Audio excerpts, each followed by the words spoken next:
Your order at 6 o'clock. Ask you to please stand for the pledge. Mrs. Wyman will lead us, please. I pledge allegiance to the flag of the United States. One nation under God. Liberty and justice. Thank you, Mrs. Wyman. Mr. Snake, I understand we have a presentation tonight. That is my understanding. We have Michelle Bazzi and Nancy Corletto from our libraries. Hello, everybody. How are you guys today? Good. We're happy to be here. Thank you very much for inviting us. Is there, Charlotte's gonna get our technology situated for us, and then we'll see if we're gonna be able to take over for it.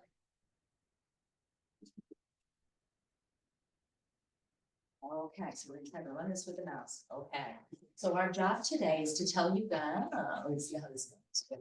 Over here, and then this way. Right here.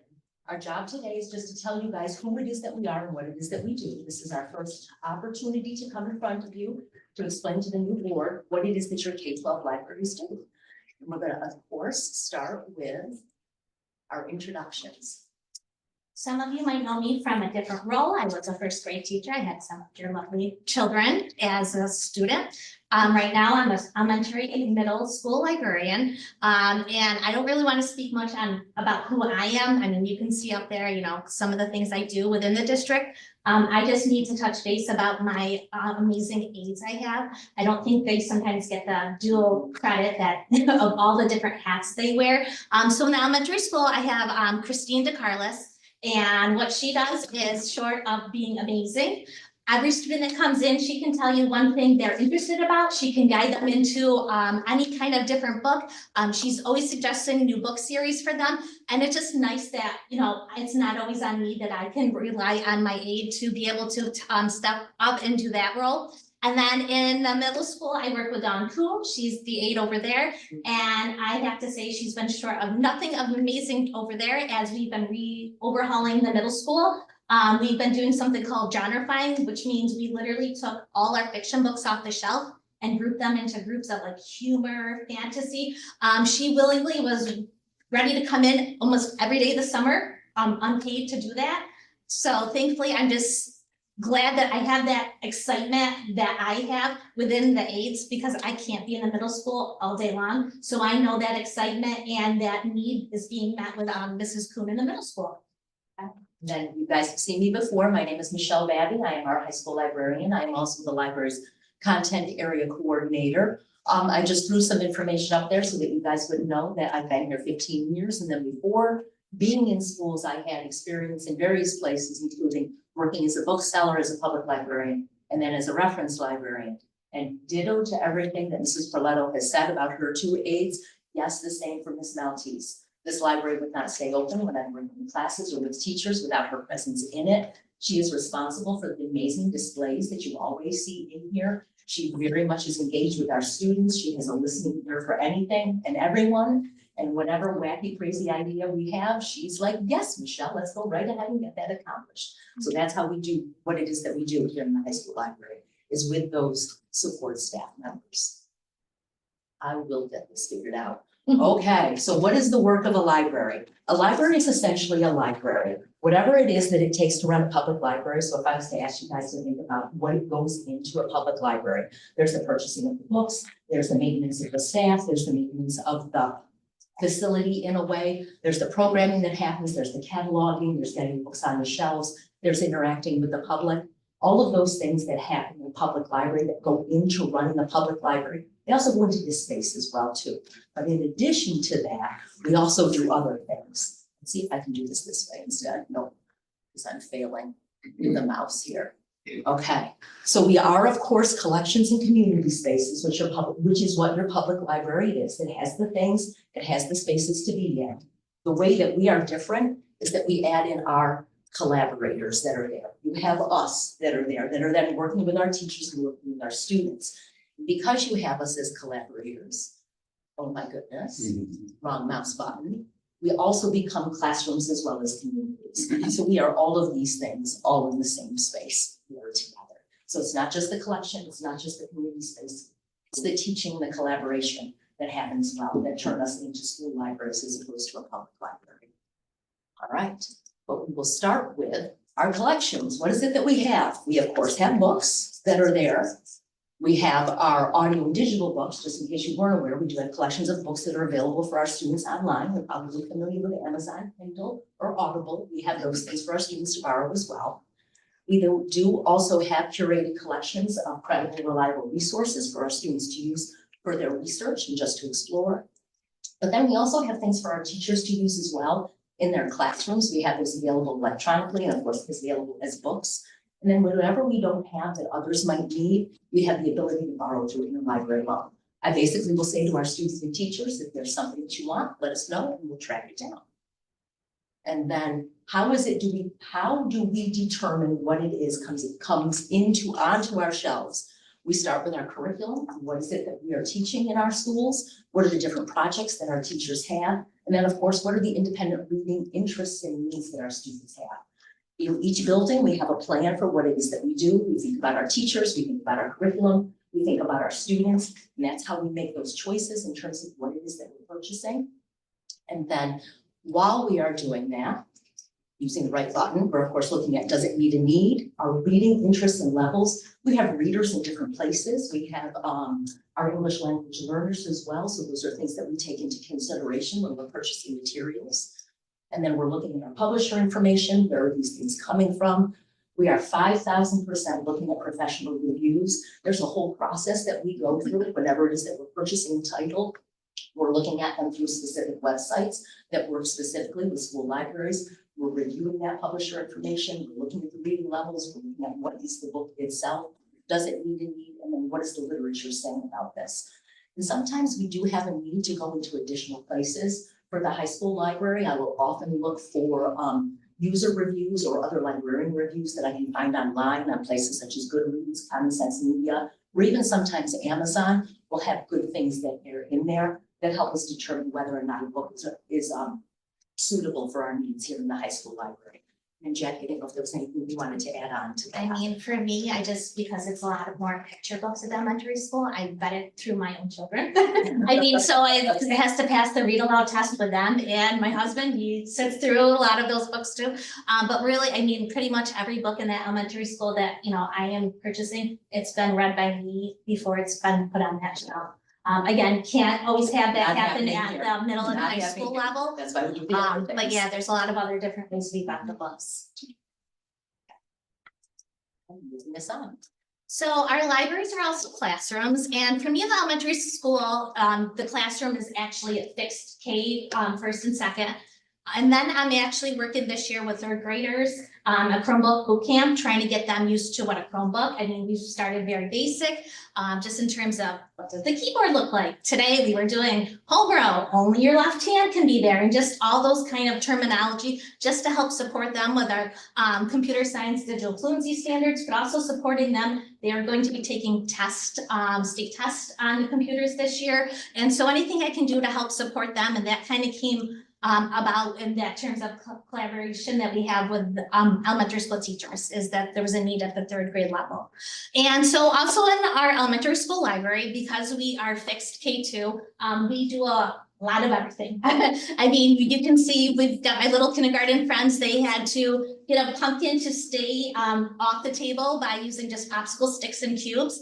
They were very excited and thrilled to have that happen. So we do a lot of STEAM if we can. We incorporate that in the library. So it's not just a read aloud and check out books. It's hands-on projects. We've got kindergartners who are like wrapping yarn. We're doing sewing. We're doing painting. Anything we can. We role play with puppets. We have sensory bins. We have a whole maker space area. But also in terms of that, I support the instruction of teachers. I'm well aware of the next generation New York State standards and how I can help support them outside of the classroom within the library. But we're also guided by our American Association of School Librarians standards too. So that's kind of just a little glimpse of what the elementary school classroom looks like. Okay, thank you very much. All right, so in the high school library, our idea of classroom is different. I'm not on a fixed schedule with the exception of the half credit course that I teach in media literacy. That's the one time when you'll find me pinned in a space. And then I did also take part in the STEM sequence that we had last year, which was a little tiny digital literacy class that might grow and come back in the future.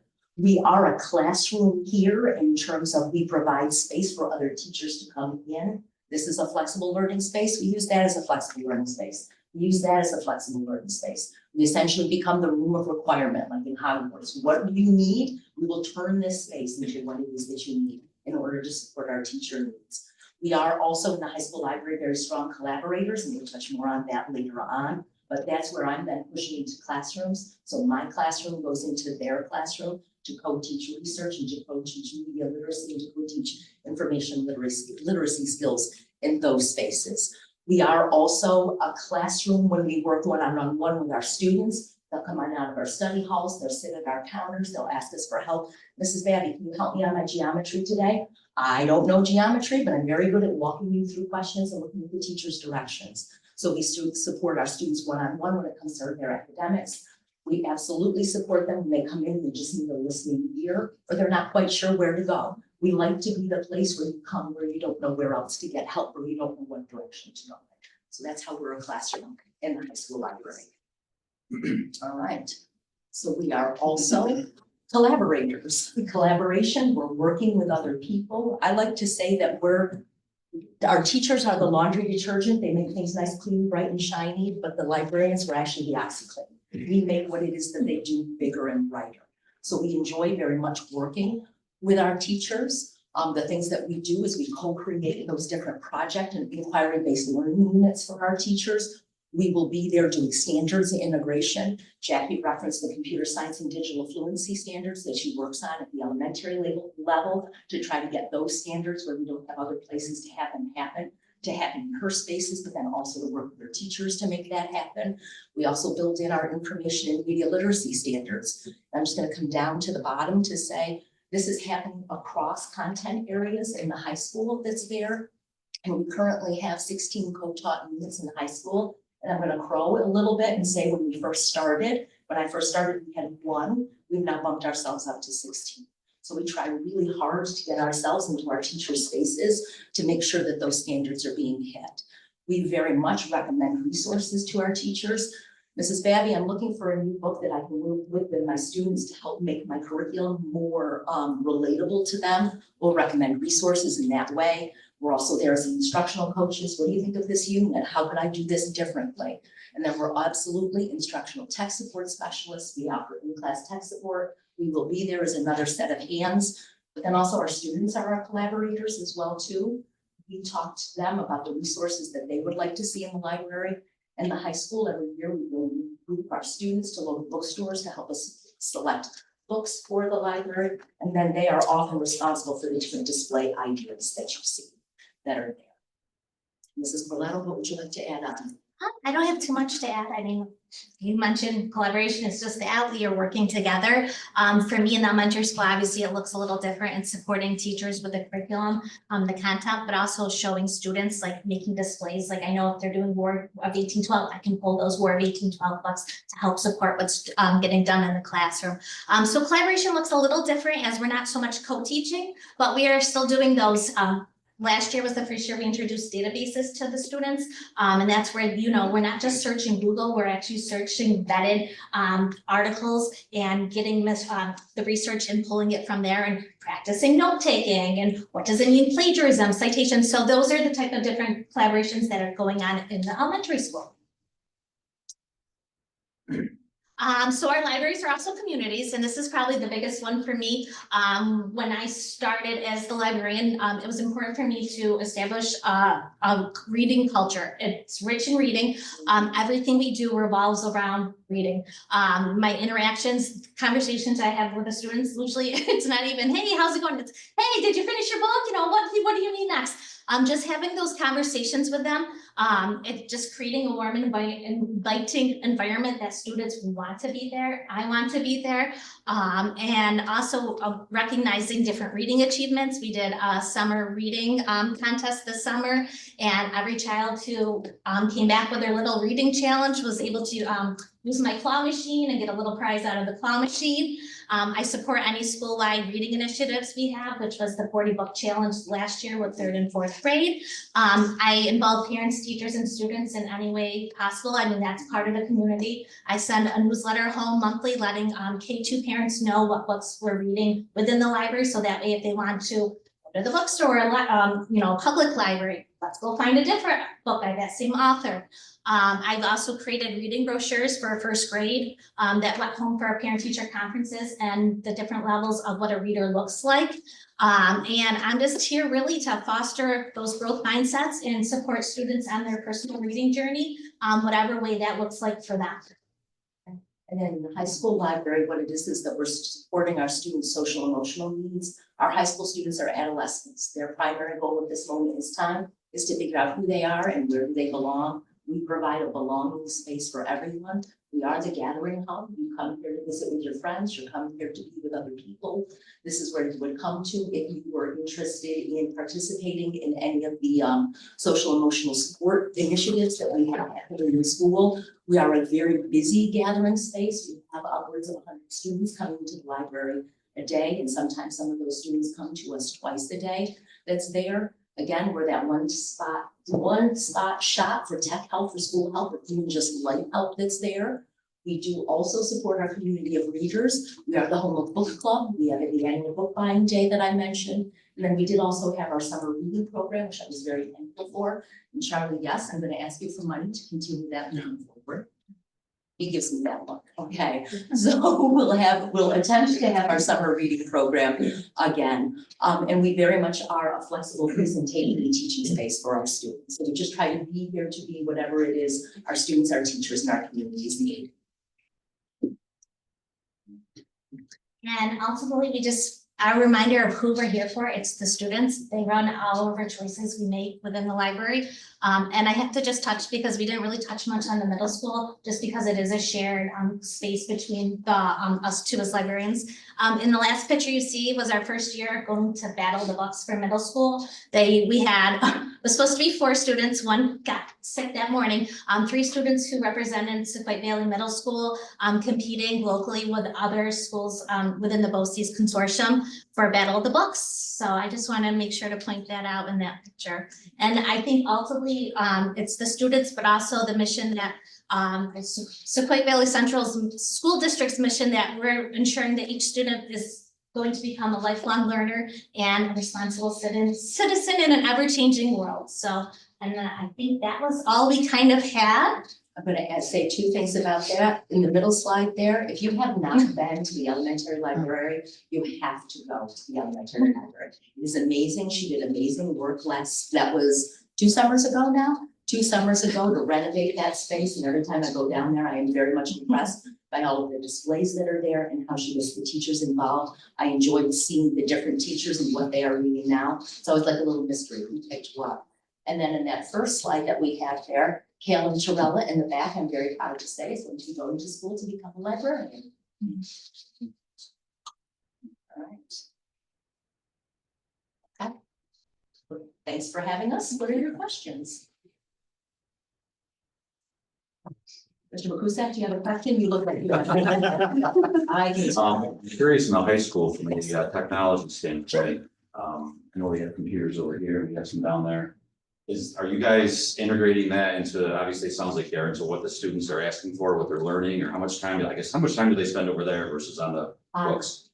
Those 3 computers, honestly, they're primarily for printing. Okay. Because we're a 1-to-1 district in the high school, we're a 1-to-1 building. All of our students have either their own personal Chromebooks or they have Chromebooks available to them for school. So they use those regularly throughout their school day. We do have a little small collection of them for when students, it's not charged, it's gone missing, it's damaged, we can roll out on a day-to-day basis, on a day-to-day basis. And we'll support our teachers in their classrooms when it comes to, I'd like to do a PowerPoint with my students or a Google slide deck with my students, and we're doing research. I'll head into that class and I'll help support that. Am I answering the question? Or You are. Thank you. I'd like to, Yes, Mr. Patel. No, go ahead. Somebody else? no, No, You're up there. just with the two of you, how is it we're covering the three different libraries now? So we need a Is third it still a librarian. challenge? We Is it need a still third challenge? librarian, I'll just say it, we need a It's so third it's librarian. difficult, and so for me, I'm the one that is Yeah. scheduled to go to the middle school. And so when I speak that I'm K2 fixed and I work with third grade, fourth grade's like, what about us? And I'm like, I can't in my schedule. I mean, that's my time to go over to the middle school. Right, yeah. So I mean, that's I unfortunately figured the hard. that was your answer. Yes. Yes, and we're very busy here in the high school, the guiding teaching here, I have 2.5 periods where I have an aide who's here, but we are doing all of those co-top units, like it will become busy season, so it's not a simple thing for one of us to head down to the middle school. And it's Truly, oh, go ahead, Jackie, No, I'm sorry. No, No, and no. for me, I mean, coming from the classroom, you don't realize how much is involved. And I think when Ms. Fabi talked about, you think of a public library, all the different parts that are going on within a public library and how many people are involved. We're doing all of that and teaching classes, and I don't even have a full-time aide in elementary school. So, I mean, it's like all those things that we are making happen and doing great things, but it's stretched. So I just, We realize it's very difficult. I know. Yes, we do very much appreciate the support that you have shown the libraries and the support that you've shown us through the aides and the support that you've shown us through allowing us to do the different things that we do as well as the summer reading program. Like I sit in the board meetings, I know what the budget picture looks like. You asked the question, Mr. Patel.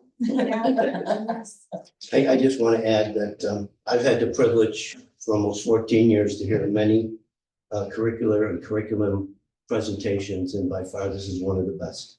It's very thorough, and you've answered numerous questions that I was going to ask. But I want to go back to Ron's question.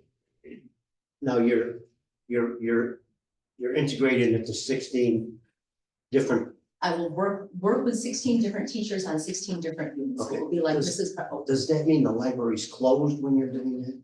when the classes align, so second period, we'll use Mrs. Cardillo as an example, because I love the 12th grade research project. She has her class second and eighth period. Second period, I have Ms. Maltese with me.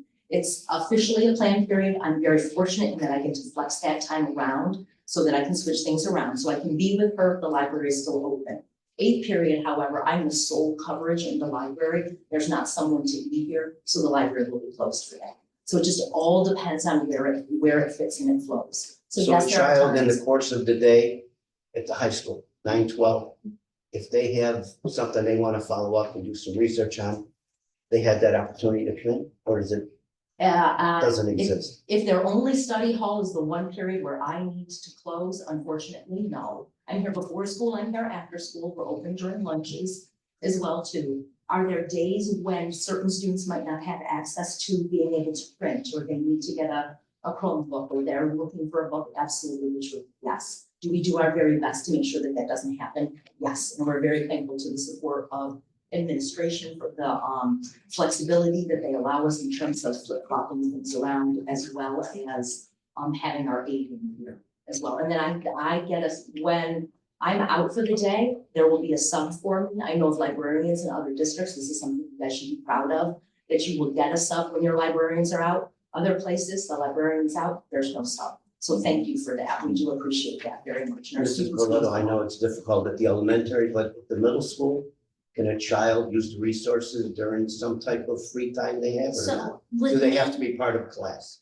No, they can get signed up, so like they can go during study hall, we've had time during like ELA lab, fifth grade lab, as long as there's an adult there covering, which is part of why I travel over there so that the library's always open. However, with me going over there, now the elementary school gets closed because I don't have a full-time aide. So there's time where the elementary school, so like to meet the jigsaw puzzle, there's holes and gaps. But to answer your question, there should be no, unless there's an unusual circumstance, no time that a child is not able to come to the middle school library and use their resources there. And we have access to the BOCES library services? And yes, like absolutely, interlibrary loan is the best $300 you spend. I will just say that. We take heavy advantage of that in terms of borrowing books that our students are interested in terms of reading. When we do our research project, I believe last year, we requested upwards of 230 books and articles. Oh, that's a lot. Those are resources you did not have here that we pull from places like West Point in California, from colleges in Maine. It's fantastic what the BOCE's School Library Services, specifically the Extended and Library does. Librarians love to share, and we're very appreciative. What's the turnaround time? It depends. If it's something that's coming from a local school, if it's a book that a school library normally would have, I can get it pretty quickly in a couple days. And it is manpower. It's a person who has to see it, grab it, put it in a bag, the person has to drive it, and then it comes here and then we unload it. It's really funny how we can get something so fast. With the books that gotta be manually moved. If it's something that is more, Jefferson Lewis. yes, Jefferson Lewis will take a little longer, but then if it's something that's not in the school system, and usually that happens when we have our seniors looking for free reading books, or we have our research projects. Those will be books coming from public libraries and college libraries, and that can take 2 weeks maybe. It really depends. They're very thorough, but they have to ask, and then if those people say no, they then ask another group. And when those people say no, they then ask another group. Very thorough and very determined. We appreciate them very, very much. And I only have one more question. Sure, no, it's just okay. I wanna love make sure questions. I'm- Why do I'm- what I do? I'm on the right line here. Your aides are with you full-time, or they're in other content areas? They're in other places. Even Mrs. Coon is in the middle schools in other places. First thing in the morning. Mostly in the middle school, just because there's no middle school library, and so she is mostly, I think, first period and eighth period, just because she does, the pickups and the drop-offs in attendance, so those are, I think, the only 2 periods she's not physically there, but it is stacked with another 8 of those. Is the high school library, there are periods where there's at least 3 periods where I am on my own, where Ms. Maltese needs to be covering other responsibilities. And mine To do that. gets full, mine is scheduled in other classrooms, not just the library too. We do our very best with the resources that we have. I'll just add a comment. I haven't been to the library since the taxidermy clinic was there. Yeah. In the toilet? Thank you. Oh. Yeah, so I only have to get over I don't see it. owls and like, Yeah. stuff. The turkeys. I have to say, they're all gone, yes, yes. It wasn't, I don't even eat meat, so it wasn't for me, but. I understand. I was there, when was your concert, Friday morning? Oh, Veterans Day? Veterans Day. Yes, yeah, Friday, And don't forget, you had grandparents there for the first time. yeah. And they were, wow. Right? It's amazing. They're not gonna walk into a library or the library that they saw very often. They were very, very, because many of them didn't know what to expect. And I just want to thank them both, and I'll just say, Jack was being very modest. I know they have a lot of support with the teach rate, but Jack has done a great job on the transition. Of the teaching in the library. She's done a lot of work on. And they both, for those that were on the policy committee, they had input on the policies tonight. They do a lot of other things. Michelle's the SBT president, which is a part-time job sometimes. Jackie also offers tech training to a lot of staff. Has a bit of humor in her email, so we do appreciate everything. Thank you, guys. Thank you. Thank you. Very much.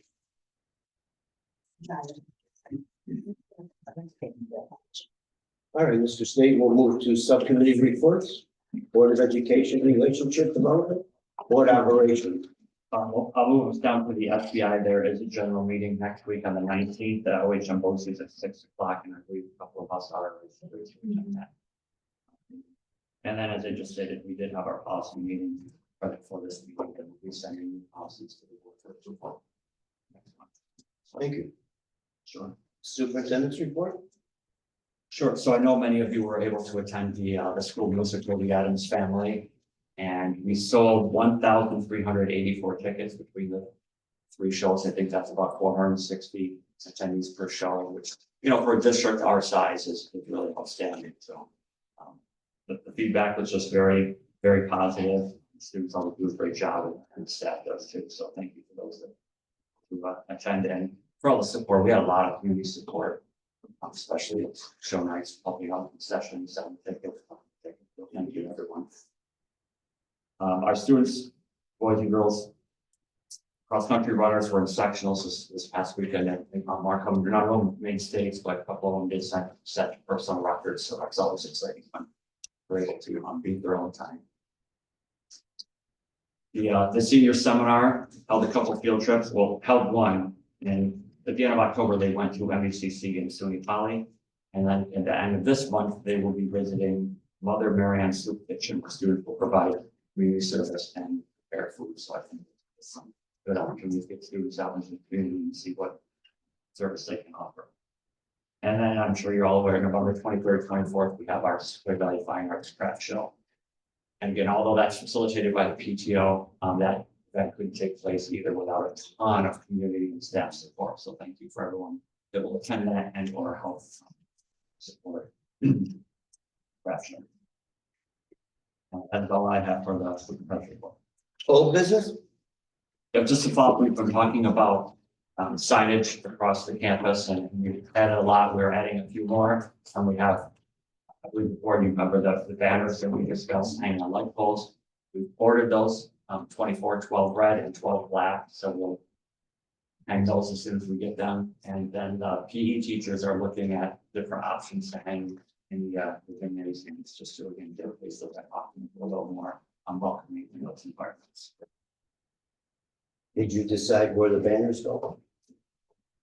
Not yet, so we ordered 24, we have, I think, 37 light poles, but some of them are in isolated locations that really weren't warrant, so we'll just work with the administration and the director of facilities to identify the high flat spots. Thank you. We'll move on to the consent agenda. I will read 7.1 through 7.14. If any board member has a question or concern, please bring it to our attention at the time. 7.1 is looking for the approval of our deputy claims auditor. 7.2 is looking for the approval of a permanent appointment of a bus driver. 7.3 is looking for the approval of a resignation. 7.4 is looking for the approval of a leave of absence request. 7.5 is looking for the approval of the appointment of a long-term substitute teacher. 7.6 is looking for the approval of the agreement between us and our school special patrol officers. 7.7 is looking for the approval of additional athletic appointments. 7.8 is looking for the approval of the revised reviewed policies as stated. 7.9 is looking for the approval of the acceptance of our tax collector's report and also the tax collector's report of uncollected taxes. 7.10 is looking for the approval of our minutes of the October 15th, 2024 meeting. 7.11 is looking for the approval of a corrective action plan. 7.12 is looking for the approval of the treasurer's report of balances stated October 31st, 2024. 7.13 is looking for the approval of a resolution authorizing payment of bills as approved by our claims auditor. And 7.14 is looking for the approval of Committee on Special Education and Committee on Preschool Special Education requirement. Does anyone have any concerns or questions? No questions, just a couple comments. You know, it's sad to see Natalie DePraglia leaving us after a few years, but we're excited for her, and certainly we support her decision. Carly Mancino, congrats to her going out on maternity leave, and I'm excited that we're able to bring back Andrew Perzullo. You remember all that he filled in from his Hutchinson last year, so we'll be filling in for Carly during her time out. Regarding the appointment of the coaches, I just want to remind everyone that these appointments are contingent upon student athlete participation. So there may be a score or two in this listing that we don't have enough athletes for. But obviously, it's just good to have coaches in place and appoint them just in the event that we do have enough participation. And then lastly, the 7.1 for the special education. So I just want to thank the board again for allowing us to hire a consultant from BOCES to help with the transition. Noelle Arcuri is doing a wonderful job in that position. And obviously Allison Berger has been instrumental and Noelle's success too. So thank you, Allison, and kudos to Noelle for the job she's doing. And again, thank you for the board for that support. Mrs. Goodman, please note that I will abstain from 7.7. May I have a motion to approve 7.1 through 7.14, please? Mr. Sacco, second. Okay. Any discussion? All in favor? Anyone opposed? We will move on to miscellaneous topics, Board of Education member. I want to mention Yes. just something that David had already brought up, the musical. So every year we buy tickets and every year we go to the musical, and I'm always so impressed because we're a pretty small school. And to have that kind of talent, for the sets to look the way they did, the music to sound the way it sounds, I'm beyond impressed. And it was so good. Abby and I had tickets for Thursday evening. We went to the show, she talked about it, the rest of the night, all day Friday, she's like, Mom, I wanna go back. So I bought tickets again for Saturday, but I said, you and one of your girlfriends go. And so they went again on Saturday, she's still talking about it, and next year she does plan on joining in some capacity, but I just think it's amazing for a school of this size to be so successful, and every year, I just feel like they absolutely just, they knock it right out of the park. I'm just very, very grateful for Mr. Decker and Mrs. Carbone and all of the, the volunteers and the students, and it just is an amazing musical that we get to watch year after year, so just really job well done. To piggyback off of that, our costume, I mean. Everything's incredible. It's phenomenal. Yeah. How she comes up with the costumes, they look so. When everybody walked out in that beginning act and they were all in white, I'm like, this is fantastic. I mean, it really was. It just something that you feel like you would see in some of these like Class A schools where they have 10,000 students to choose from and hundreds of parents helping. I mean, it really is amazing every year. So, I know you have all these seniors that graduate, you think, oh, you're like, what's gonna but come yeah. back next, because last year's was amazing. Mhm. And then this year, you're like, wow. Yeah, it was so good. Really impressed. Now we have to wait till spring to find out. I know. They do, I can't even remember when I went out of my bedroom to the kitchen board, and the fact that these kids can just memorize all of So these. great. lines. Yeah, they're so talented. Amazing. Next item on the agenda is public to be heard. We welcome any comments from the audience. Okay. At this time, I need a motion to adjourn and for the board to go into executive session. CJ, Negotiation. to discuss negotiation. I need a second. Mr. McCusick, all in favor? Officers of our non